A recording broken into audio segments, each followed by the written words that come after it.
Assalamualaikum warahmatullahi wabarakatuh. Selamat bergabung kembali bersama channel kami Baboning Primbon.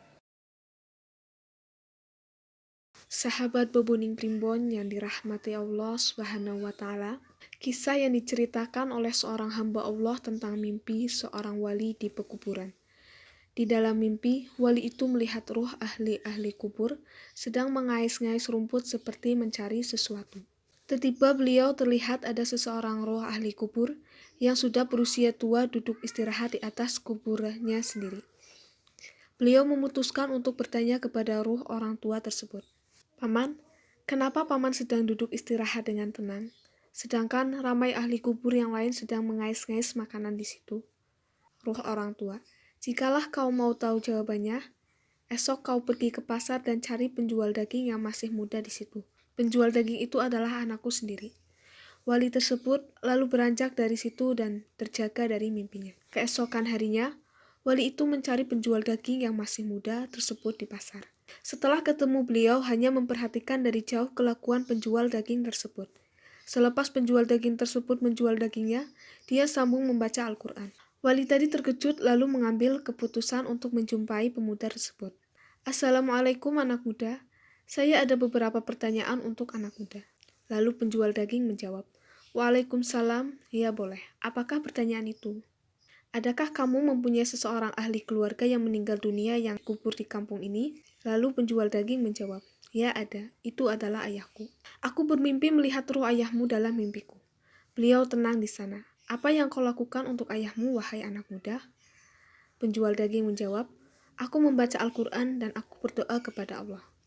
Jika bacaanku itu terdapat pahalanya, aku sedekahkannya untuk ayahku."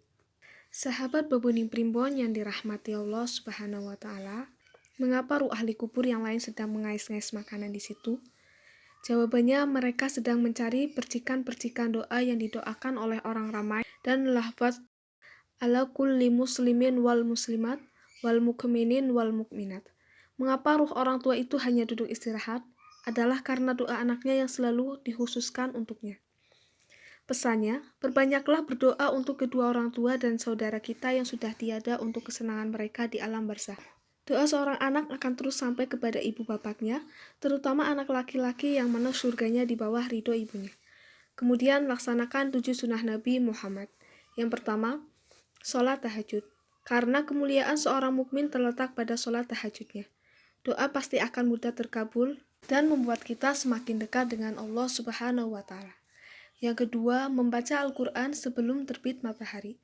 Alangkah baiknya sebelum mata melihat dunia, kita membaca Al-Quran terlebih dahulu dengan penuh pemahaman. Paling tidak jika sesibuk manapun, kita bacalah ayat 3 Qul atau ayat kursi. Yang ketiga, pergilah ke masjid khususnya di waktu subuh. Sebelum melangkahkan kaki kemanapun, langkahkan kaki ke masjid dahulu, karena masjid merupakan pusat keberkahan, bukan karena panggilan muazin, tetapi panggilan Allah yang mencari orang beriman untuk memakmurkan masjid Allah Subhanahu wa taala. Yang keempat, jaga sholat duha, karena kunci rezeki terletak pada sholat duha. Yakinlah kekuatan sholat duha sangat dahsyat dalam mendatangkan rezeki. Yang kelima, jaga sedekah setiap hari. Allah menyukai orang-orang yang suka bersedekah dan malaikat selalu mendoakan kepada orang yang bersedekah setiap hari. Percayalah, sedekah yang diberikan akan dibalas oleh Allah berlipat-lipat ganda. Yang keenam, selalu jaga wudu. Karena Allah Subhanahu wa taala menyayangi hamba yang berwudu. Kata Khalifah Ali bin Abi Thalib, orang yang selalu berwudu, ia akan senantiasa merasa selalu dalam keadaan sholat, walaupun ia belum sholat, dan dijaga oleh malaikat dengan 2 doa, yaitu ampuni dosanya dan sayangi dia ya Allah. Yang ketujuh, amalkan istighfar setiap saat. Dengan istighfar, masalah yang terjadi karena dosa kita akan dijauhkan oleh Allah. Ya Allah, jauhkanlah kami semua dari siksa kubur, haramkanlah neraka atas jasadku, kedua orang tuaku, dan semua orang yang membacanya. Amin ya rabbal alamin. Demikian kisah yang diceritakan oleh seorang hamba Allah tentang mimpi seorang wali di perkuburan. Semoga bermanfaat. Wassalamualaikum warahmatullahi wabarakatuh.